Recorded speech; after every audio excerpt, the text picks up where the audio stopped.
Nakoniec teda nejdeme do reštaurácie, ale ideme si pozrieť Lower Baraka, mali by to byť také záhrady, tie sme v nich boli už predtým. A potom sú ešte jedny záhrady, takže v podstate zbehneme akurát tú valetu, ja si musím dávať bacha, lebo sú tu hovna na zemi.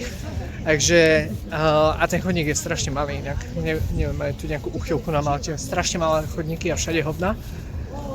Každopádne si zbehneme teraz po tej východnej strane Valety tie parky a možno zabludíme niekde do kaviarne, reštaurácie alebo niečo.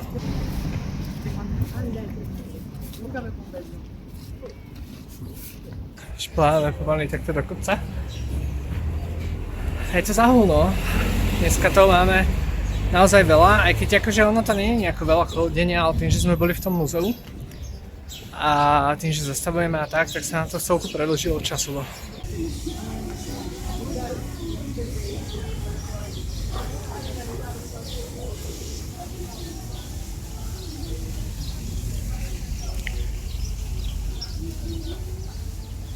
Záhrady sú pekné a hlavne je tu veľmi krásny výhľad. A ja už mám telefón takto napojený na powerbanku, lebo už to fakt dneska nedával.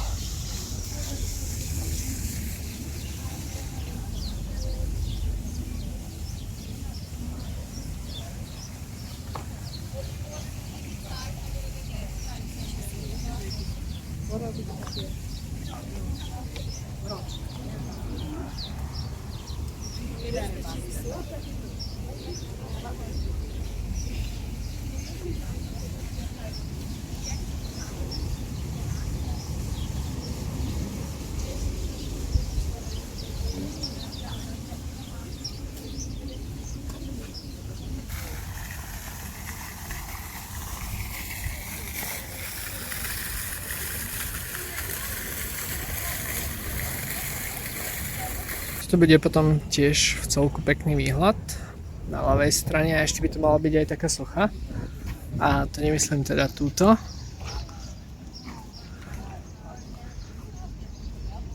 Ale je to fakt do toho Sant Elma peši asi zhruba 5 minút a je to po ceste, keď si chcete zbehnúť dole do Valety, takže určite skvelý nápad sa tu takto zastaviť a pozrieť si to.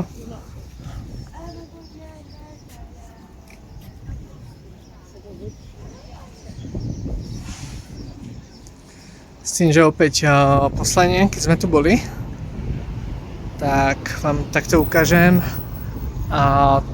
Tak aj táto budova ako keby bolo možné ju navštíviť, hej, je sa tam teda akože z druhej strany, ale teraz ju rekonštruujú. A je tu krásny, úplne skvelý morský studený vzduch.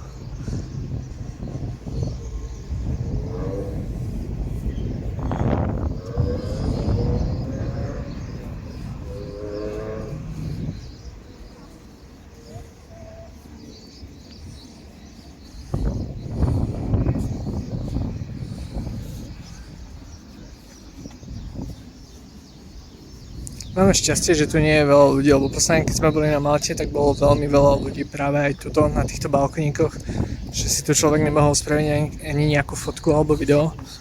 Teraz si myslím, že je to v celku ako keby fajn.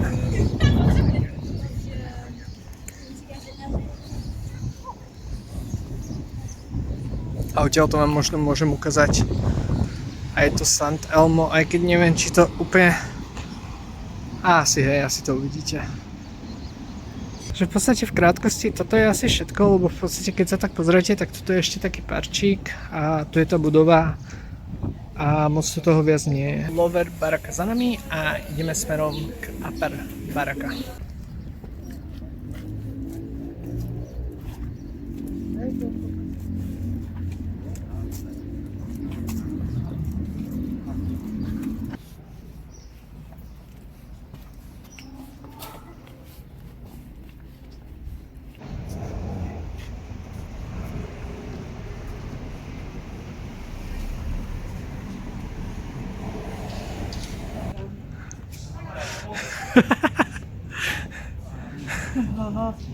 Mám pocit, že mamina už rezignovala a že už vyššie s nami nejde.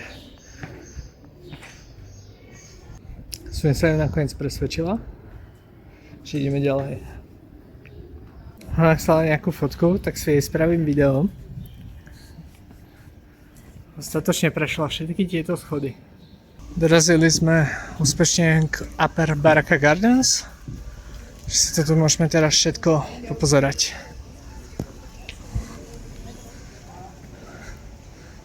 Sú otváracie hodiny. Opäť môžete si zastaviť, keď sa sem budete vychystať a odfotiť si to. S tým, že by tu mal byť fakt, že krásny výhľad. A tu bude, myslím si, že aj tá socha, ktorú som spomínal, teda tá fontána.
Tento výhľad bude troška viac ikonický, lebo sme vyššie, že to bude oveľa lepšie vidieť a odtiaľto potom, keď tak idú aj výletné lode, sa môžete dostať.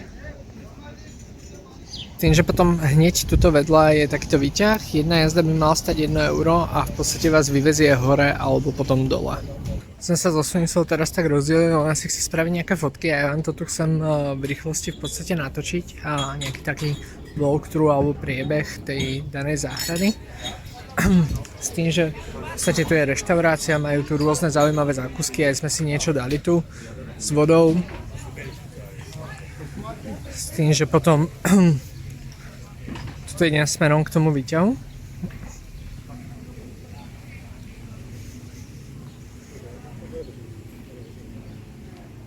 Sú krásne balkóny s výhľadom. Fakt akože oplatí sa sem ísť, je to kúsok od Bratislavy. Naozaj tie letenky od Ryanairu 30 až 50 eur sú viac ako príjemné. Že náskok na pár dní. S tým, že ako som spomenul, tu je ten výťah za 1 euro.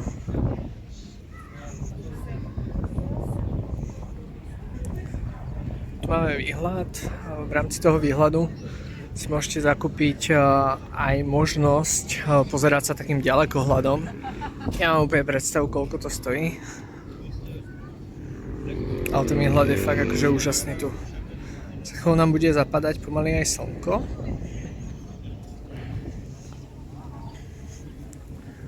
Si to opäť tak nejak môžeme prebehnúť.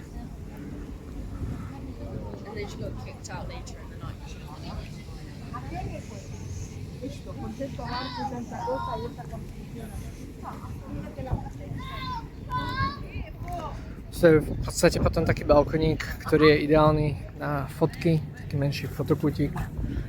Je tu veľmi veľa holubov všade, lebo ich tu krmia, aj keby akože ich nemali krmiť.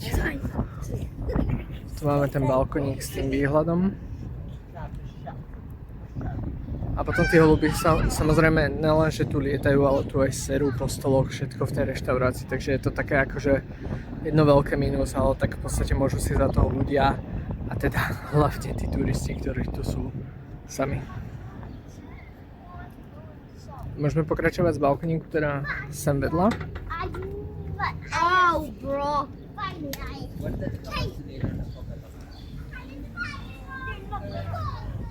Tu máme tú časť s tým výťahom, ktorú som spomínal.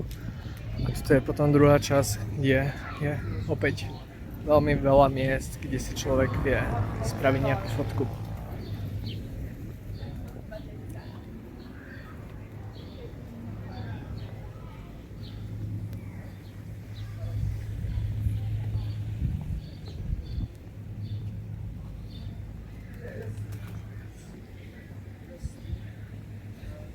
tým, že potom tu vzadu sú toalety a takáto socha.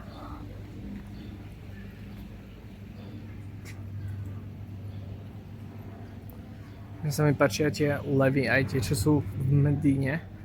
Vyzerajú úplne živo. Dobre, a v podstate tá záhrada to je asi plus minus odtiaľ to takto nejak všetko. Hej. Opäť je to taký menší priestor. Je príjemné si sem skočiť, čo ja viem, na kávu. Niečo pod zub, keď už ste vo Valete a chcete si pozrieť celé to mesto. Je tu veľa zelene, fakt tie záhrady sú krásne spravené. S tým, že tu máme vchod, ktorým sme sem prišli. A toto je tá cesta, ktorú ste v podstate videli na začiatku toho videa. Záhrada, ako som už spomínal, všetko a uvidíme, čo sa ešte pozrieme tuto vo Valete alebo kam sa pozrieme ďalej. Blížime sa pomaly k bráne. Nejak sme si prešli v podstate aj dosť vecí tu v meste, čo som nenatáčal, lebo som chcel aj nejaký mať čas takto tu pre nás. A s tým, že blížime sa teraz tej bráne, tam je potom fontána, ktorá je také tiež zaujímavá, aj tá brána, aj tá fontána. Tiež je to také v podstate ikonické miesto, inak tuto potom sú všelijaké možné obchody značkové, kde si môžete nakúpiť nejaké oblečenie alebo prípadne nejaké prstenie a tak podobne. Čiže pokiaľ by ste išli z východu smerom do tohto mesta, tak prídete pravdepodobne cez tú fontánu, cez tú bránu.